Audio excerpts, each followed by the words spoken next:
Terrifier 3 is finally here on VHS. From the same people who brought us Terrifier 2 at Walmart on VHS comes Terrifier 3. Today, we're going to review this thing, we're going to talk about everything that's on and inside these tapes, and we're going to do a side-by-side comparison with the Blu-ray for Terrifier 3, just so you can get a feel of what this looks like on Blu-ray versus looking at the VHS. Let's get into this thing.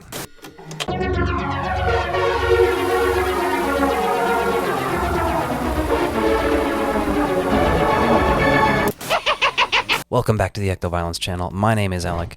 This is Yoshi. Today we're talking Terrifier 3 on VHS. Let's go back in time to when I unsealed this thing. Now I do appreciate the double tape. I don't know if it was entirely necessary for Terrifier 3, but hey, why not? Now the original had a little bit more going as far as special features, but this does include the Terrifier 3 eulogy log at the end, and it features a Christmas scratch and sniff sticker. And the VHS tapes, again, are great. They're executed wonderfully. Particularly, I love that this matches on the shelf with the other release. Like, everything about it matches. Shout out to Broke Horror Fan, Witter Entertainment, Cineverse Screenbox, Bloody Disgusting. Like, knocking it out. This thing is awesome. Let's go ahead and throw this in and take a look at the tape.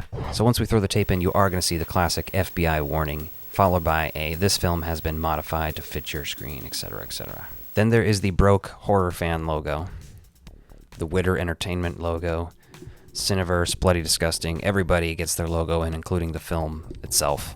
And they're all beautiful, honestly. I'm happy to watch them. They all put a lot of interesting and hard work into it, like getting this released at a Walmart in 2025. This is insane. I didn't know if Terrifier 2 at Walmart on VHS was going to be a fluke, a one-time thing, you know what I mean? So now let's switch over and do the side-by-side with the Blu-ray as we talk about this. So here's what I've thrown together. We've got the VHS on the left and the Blu-ray on the right. We've got the opening shot of the movie, basically. It's a very beautiful shot. If we're looking at the Blu-ray, looking at the VHS, you're getting the gist of it. And that's the thing to understand. You're going to lose, depending on the shot, a little bit on the top and bottom, and a lot on the left and the right. I mean, just look how much of the frame is gone. This coming from a VHS lover. This is what we want, though. To be honest, I want my VHS to be pan and scanned, to be put into 4x3. Give me it. So again, comparing the color and everything, looks pretty solid, right? I mean, this is what I expect from VHS, and this is a movie that, when you put them side by side, I could watch it either way, and I'm sure I will. But look at these shots. It goes from being more so artsy, because this is happening over here in the right. Like, if you cut the frame in half for the Blu-ray, there's nothing going on the left half of the screen. It's all on the right. But for the VHS, art is centered. And the scan looks great. I mean, as far as putting a new movie on VHS, you want it to look like VHS still. Alright, now here is one of my favorite shots from the entire movie because it's just so, like, 80s slasher, like, Grindhouse-y. Look at that shot. And it's magic on both. Sorry, both of my cats really want pet right now. So I have, like, my one on my lap and I'm petting him, and the other one is harassing my hand that's using the mouse. Again, I think this stuff just really works. Like, look at that VHS image. It's horrifying. It's almost more horrifying than it being crystal clear, you know what I mean? That's the thing about this VHS aesthetic. It almost makes things look realer. And I think that's for people who grew up watching VHS. Other people, it might not feel that way. I don't know. But these are wonderful shots. Like, look at this stuff. So again, here's what I was talking about before with you're getting what's essential to the movie in the VHS. That's definitely what you're getting. I don't know, it really just comes down to personal preference and, like, your experience with movies, because sometimes I'm definitely going to want to watch the Blu-ray and have the full just movie experience, and sometimes I'm going to want that, like, experience of watching some of these new movies like The Substance and Terrifier 3 on VHS. It's a whole vibe, and I highly recommend doing it. Like, see what I mean? The details lost in his face just make it almost creepier on VHS. Jason Patrick. I had to include clips of him because, well, I love the guy. I got to interview him at a convention a couple years ago. on stage, actually, like as a panel. And they literally were like, hey, do you want a beer? And they brought us beers. I drank beer and interviewed Jason Patric. I drank beers with and interviewed Jason Patric. It's just one of my favorite memories. So anytime Jason Patric comes up, I tell people. And he was one of the nicest dudes I've ever met. Again, like I mentioned, what's necessary is there. So you're seeing the artwork still. You're not seeing that it's on a drafting table or whatever. You know what I mean? Everything's fit into frame enough on the VHS. It's one of those things that, like, as a kid, I was always about full screen. I didn't give a shit about letterbox or widescreen or anything. I was like, it's taken away from my screen. Like, I didn't see that it was more. Because while the image may appear smaller, it is a bigger image. It's a, you know what I mean? What's cool about this is, though, that the colors they match really well, you know what I mean? Sometimes you're looking at an old VHS tape, a movie that's been recently restored, it's going to be completely different images you're looking at, but I just really appreciate how both of these look. Like, I don't know, I'm just a physical media format enjoyer, I guess. A movie enjoyer, because I could watch Terrifier 3 on any format, I don't give a shit.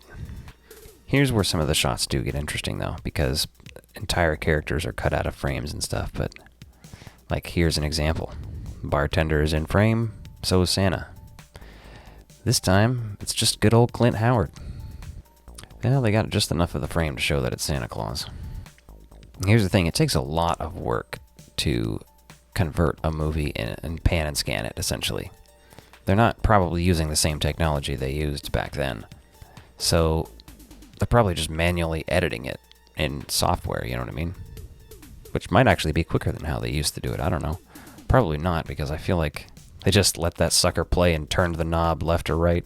Probably is how it worked before. I don't know, I'm talking out of my ass, but I imagine every time it cuts, they have to debate if they're going to move the frame and whatnot. Very interesting stuff. Again, it just makes it so much Grindhouse here on VHS. Like, it works. God, that's a creepy image, isn't it? Like this, let's talk about this, all right? The Christmas of this movie already feels like a vintage, like, 1993 Christmas, you know what I mean? It feels like we are in that era, sometime between 1987 and 1995 or something, you know? That's what this Christmas feels like to me. Now, it's not inherently retro. There's still people with cell phones and everything, obviously. It doesn't take place then. So when you add that to VHS, like look at that image. You would guess that's just some random 80s slasher movie. Like, if you didn't know about Terrifier, and I showed you that image. So disturbing and just lovely. In fact, that's what it feels like. It feels like when I'm doing this side by side right now that I'm looking at the old VHS of a movie and like a restoration that's perfect. And I gotta say, I admire both. This is one of my favorite scenes in the movie. Honestly, it's probably my favorite of the Terrifier movies. It's the only one I got to see in theaters. I still wasn't into it when Terrifier 2 came out. I eventually came around, but God, I love how this movie looks. Either way, the colors, him in the Santa outfit, the glasses, the Christmas lights, you know what I mean? The wreath there, which isn't on the VHS apparently, but it's just beautiful. Beautiful filmmaking. It's for us. It's clear why this is popular, right? This comparison's interesting to me because I expected it to be more or less, one of these to be more or less horrifying than the other, but they're just equally terrifying still. Look at that. We have the chainsaw battle here. Man, I don't know what it is about tapes, you know? It's one of those things it's hard to even like pinpoint. I just love VHS. And the implications of a Walmart carrying VHS in 2024 and then another one in 2025. You know, they also carried the Alien Romulus VHS. However, I did not buy that one because it was $60 for one tape. Yeah, I'm sorry. No, I'm good on that. And again, just beautiful, terrifying, mesmerizing shot. A creepy and satisfying end to this video. Honestly, I just wanted to show you guys kind of the framing differences and what you can expect when you're comparing it to the Blu-ray. Well, that is it. Let me know what you guys think of Terrifier 3 on VHS. Did you pick this thing up? And if so, do you have a VCR to watch it on stuff? If you're still hunting for this thing, good luck. My advice is to hit up the Walmarts that you know have the bloody disgusting sections. If you don't know, write it down in notes on your phone so you know which ones have it, because it's not worth hitting 10 Walmarts when only 3 of them have that section. And if you like this video, be sure to check out this one and hit that subscribe button. Thanks for watching.